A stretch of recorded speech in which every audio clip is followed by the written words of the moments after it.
자, 그러면 이제 템퍼러처. 예. 자, 매개변수 들어가 볼게요. 예. 3.1.4절에 이제 템퍼러처. 자, 템퍼러처가 온도잖아요, 온도. 근데 온도라는 매개변수인데, 자, 이 템퍼러처 매개변수는 어떤 용도냐? 그러니까 온도가 올라가면 분자 운동이 무작위하게 되어 어떻게 움직일지 예측하기 힘들어집니다. 그냥 우리 물 한번 생각해 보세요. 물 이제 가열하면 어떻게 되죠? 온도 올라가면 벌벌벌 끓죠. 방울이 막 벌벌 하잖아요, 그죠? 엄청나게 움직이죠. 벌벌 하죠. 당연히 막 수증기도 생기고 막 난리 납니다, 그죠? 근데 이제 온도를 낮추면 어떻게 돼요? 얼음 되면 어떻게 돼요? 얼음이 막 움직입니까? 움직이지 않죠. 고정되죠. 근데 제가 비유를 드린 거예요. 그러니까 이제 이 온도를 어떻게 온도값을 어떻게 주느냐에 따라서 인공지능이 대답하는 게 또 달라져요. 그래서 자, 여기 이제 설명이 있으니까 온도가 올라가면 분자 운동이 무작위하게 되어 자, 어떻게 움직일지 예측하기 힘들다. 자, 이에 반해 온도가 내려가면 분자 운동이 안정적으로 바뀌어서 좀 더 예측 가능한 상태가 된다. 그래서 이런 이제 특징이 있다, 그죠? 이런 특징. 요 온도가 올라갔을 때는 무작위하게 움직인다. 온도가 내려가면은 안정적이 된다. 예측 가능한 상태. 그러니까 결과가 인공지능이 어떤 결과를 주는데 항상 이제 똑같은 이제 그런 이제 결과를 주는 겁니다. 이제 요 온도가 올라갔을 때는 결과를 주는데 우리가 예측하지 못한 결과를 줄 수도 있다. 그런 의미입니다.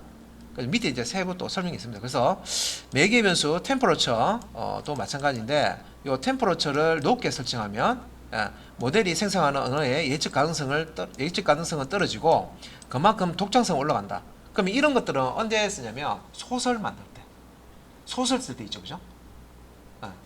그러니까 인공지능한테 왜 글 쓰라 그러잖아요. 소설 중에서 소설 같은 거 이게 이제 어떻게 보면 창의성이 좀 필요한데 이런 거는 예측 가능하지 못하게 우리 소설이 재밌는 거는 예측도 못하는 그런 그 시나리오 이런 것들이 나와야 재밌잖아요, 그죠? 예를 들어서 철수가 아침에 일어났다. 그 다음에 밥을 먹었다. 학교에 갔다. 학교에서 와서 잤다. 그 다음에 또 소설 쓰는데 또 철수가 아침에 일어났다. 세수를 했다. 밥을 먹었다. 항상 이렇게 되면 소설이 안 되잖아요. 그죠? 뭔가 예측하지 못한 그런 부분이 이제 있어야지 결과가 나와야지 뭐 소설가처럼 그렇게 이제 글이 써진단 말이에요. 그렇게 하려 그러면 이 템퍼러처 값을 높여줘야 된다는 거죠. 온도를 높여줘야 된다는 거죠. 그래서 이제 예측 가능성이 떨어진다는 거는 지 멋대로 인공지능이 지가 막 지 멋대로 이렇게 이제 할 수 있는 가능성을 높여주는 거죠. 그래서 여기 이제 예측 가능성은 떨어지고 독창성은 올라간다.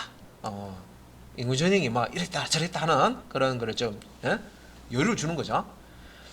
반대로 템퍼러처가 낮아지면 안정적이면서도 일관된 대답을 똑같은 대답 해준다 이거죠. 물을 때마다 똑같은 대답만 해주는 거예요. 그래서 이렇게 이제 템퍼러처라는 매개변수를 통해서 언어 모델의 이제 독창성과 일관성을 제어할 수 있다. 그래서 독창성을 높이려 그러면 템퍼러처 값을 올리고 온도를 올리고 일관성을 올리려 그러면 항상 똑같은 답을 원하면은 이 템퍼러처 값, 온도 값을 내려야 되죠. 왜 사람 비유할 때 야, 저 사람은 뭔가 얘기할 때 냉정하게 얘기한다 이런 거 있죠, 그죠? 냉정하게 딱 부러지게 얘기한다, 냉정하게 얘기한다, 뭐 이런 거 있죠, 그죠? 딱 결단력 있다, 뭐 이런 거죠. 그렇게 되려고 하면 온도를 낮춰줘야 되고, 항상 똑같은, 그죠? 이랬다, 저랬다, 뭐 이게 아니고 똑같은 이제 결과를 내는 게 이제 온도를 낮췄을 때 이게 일관성 있게 대답을 해준다는 거고요. 온도를 높이면, 템퍼러처를 높이면은 독창성이 올라가지고 여기서 이제 이랬다 저랬다 1도 나오고 2도 나오고 3도 나오고 4도 나오고 이렇게 하는 게 요 이제 온도를 높였을 때 결과입니다. 온도를 낮추면 결과가 3이면 그 다음에 또 물어보면 또 3이 나오고 그 다음 4 나오고 이런 식으로 된다는 거죠. 그래서 이제 언어 모델의 이제 독창성과 일관성을 제어할 수 있는 까닭은 인공지능이 다음 낱말을 생성할 때 앞에 그림이 있었죠. 그러니까 앞에 낱말을 보고 그 다음 낱말을 예측하는데 이걸 이제 확률로 보고요. 확률 제일 높은 단어를 선택하는 거예요. 보면. 예. 그래서 이런 다음 낱말을 생성할 때 단어, 그러니까 토큰, AI 입장에서의 단은 토큰이죠. 처리하기 쉬운 단위, 토큰 사전을 기준으로 해서 확률 분포를 만들기 때문이다. 예, 확률 분포를 만들기 때문이다. 예.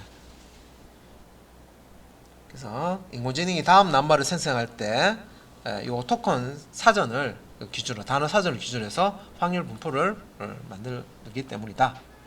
그래서 자, 가령 이제 여기 이제 예제가 이렇게 나와 있는데, 가령 예, 자, 총 10개의 단어 사전을 가지고 있는 언어 모델이 그래서 단어 사전이라고 있는데 단어가 10개가 있다는 거예요. 이렇게. 그림이 좀 작아가지고 예, 그때 이렇게 보시면 나는 내일, 오늘, 어제, 뭐 사내, 학교에, 집에 왔다 갔다 오른다 이런 식으로 이제 단어 사전을 이렇게 이제 가지고 있다는 거죠. 이렇게 10개의 단어가 이렇게 있다는 거예요. 그래서 총 10개의 단어 사전을 가지고 있는 언어 모델이 나는 내일, 사내까지 생성했다고 가정했다. 그럴 경우에 잘 훈련된 언어 모델이라면 나는 내일, 사내 다음에 오는 오른다를 가장 적절한 단어로 보기 때문에 이 단어가 출력이 되겠죠, 그죠? 그래서 나는 내일 사내 다음에 자 오른다라는 이런 적절한 단어가 출력되도록 하기 위해서 여기 보시면 아래와 같이 유사한 분포의 점수를 산출한다. 그래서 여기 이제 점수 나오는 거 아까 그림 이렇게 볼게요. 그래서 자 이제 나는 내일, 그러니까 나는 내일 이제 뭐 아침에 사내 다음에 나는 내일 사내 다음에 나올 수 있는 단어를 이제 예측을 하는데, 여기 보시면 여기 0.01, 0.03, 0.02, 0.3 이제 확률을 숫자로 이렇게 계산을 해서요 이렇게 가지고 있는데, 여기서 1.05 간다가 제일 높죠. 예. 그래서 여기서 이제 확률적으로 제일 높은 요 간다를 이렇게 출력을 해줘. 오른다, 간다가 아니고 오른다는 얘기죠. 예, 오른다. 간다보다 이거 간다가 제일 높은 줄 알았는데 보니까 1.2, 1.05고 간다가 오른다가 1.2니까 오른다는 게 되죠. 오른다가 제일 높죠. 그래서 요 오른다가 이제 선택이 된다. 예. 그래서 이거죠. 예. 그 나는 내일 사내 라는 단어가 있을 경우에 뒤에 올 수 있는 단어로 확률이 제일 높은 것을 요 단어 사전에서 들여다보고요. 여기서 보니까 오른다가 제일 높네. 그래서 요걸 가져오자는 거죠. 오른다를. 이렇게 처리한다는 거죠. 내부적으로. 그래서 기계가 사람이 이해하는 그 말을요, 사람이 이해하듯이 말하는 방법입니다. 이게 이제 트랜스포머 모델입니다. 이게 트랜스포머 모델에서 온 거예요. 그래서 여기서 이제 인공지능에서 모델의 최종 레이어에 있는 점수를 로짓이라고 이제 부른다. 자, 용어 나왔죠. 로짓. 로짓. 그래서 인공지능에서 자, 모델의 최종 레이어에 있는 점수를 로짓이라고 부르는데, 이러한 로짓 값을 이제 총합이 1이 되는 확률 분포로 변환하는 과정을 거친다. 라는 게 있습니다.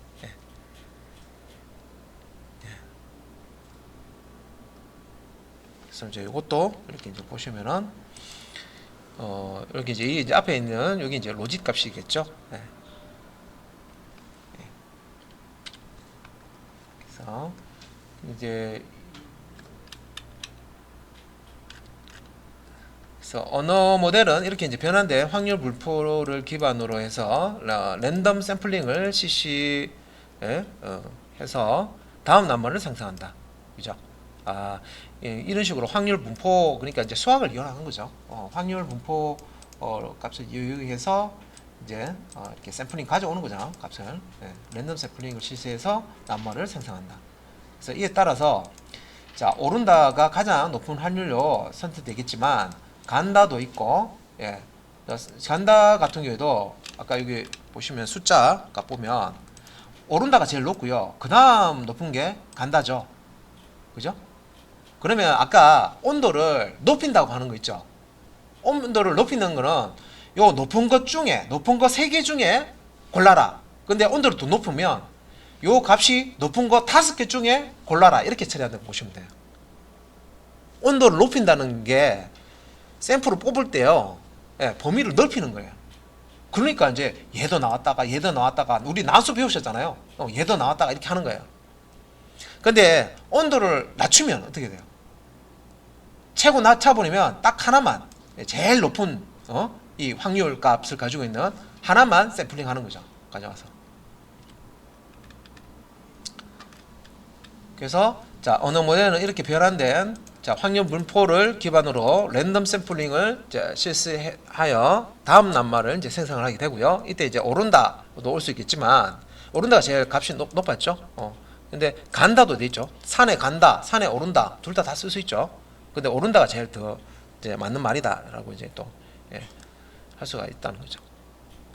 그래서 이제 오른다가 가장 높은 확률로 선택되겠지만 간다도 선택될 이제 차선이죠, 그죠? 선택될 확률이 낮지 않은 것이기 때문에 언어 모델이 그렇듯하면서도 다양한 말을 생성하는 근본적인 이유는 이처럼 확률에 기반한 랜덤 샘플링을 실시하기 때문이다.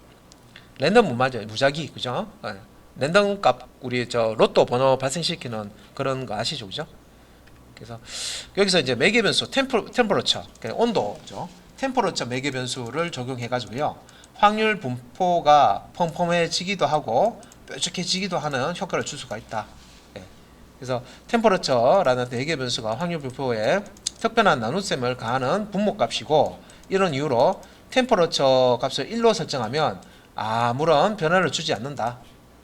그리고 1보다 작은 값을 이제 주게 되면 뾰족한 확률 분포를 1보다 큰 값을 주게 되면 펑펑한 확률 분포를 만든다. 1보다 작은 값은 뾰족하게 되고 1보다 큰 값은 펑퍼짐하게 된다. 이런 뜻입니다. 그래서 여기 보시면 1보다 작은 값, 템퍼러처 값을 여기 이제 보면 0.25 줬죠. 얘 보니까 얘가 뾰족하잖아요, 지금 한쪽에. 그죠? 이런 식으로. 그래서 여기서 이제 이 그래프에서 0.25라는 템퍼러처 온도 값을 주게 되면 1보다 작은 값을 주게 되면 원래 분포보다 뾰족하게 바뀌었다. 이게 뾰족 팍 올라오잖아요, 그죠? 솟아오자. 그래서 이런 상태에서는 나는 내일 산에 다음에 오른다가 선택될 가능성이 높아진다. 그리고 이 분포를 바탕으로 해서 언어 모델이 문장을 완성한다고 가정하고 100회 반복하여 실행하면 다음과 같은 빈도로 올 수 있다. 그래서 이걸 이제 100번 실행해 보는 거예요. 100번 실행하면은 나는 내일 산에 오른다가 40번 나오고요. 나는 내일 산에 간다가 22번 나오고 나는 내일 산에 왔다가 20번 나온다. 그래서 이제 얘가 제일 많이 나오죠. 100번 실행해서 많이 실행했을 때, 그죠?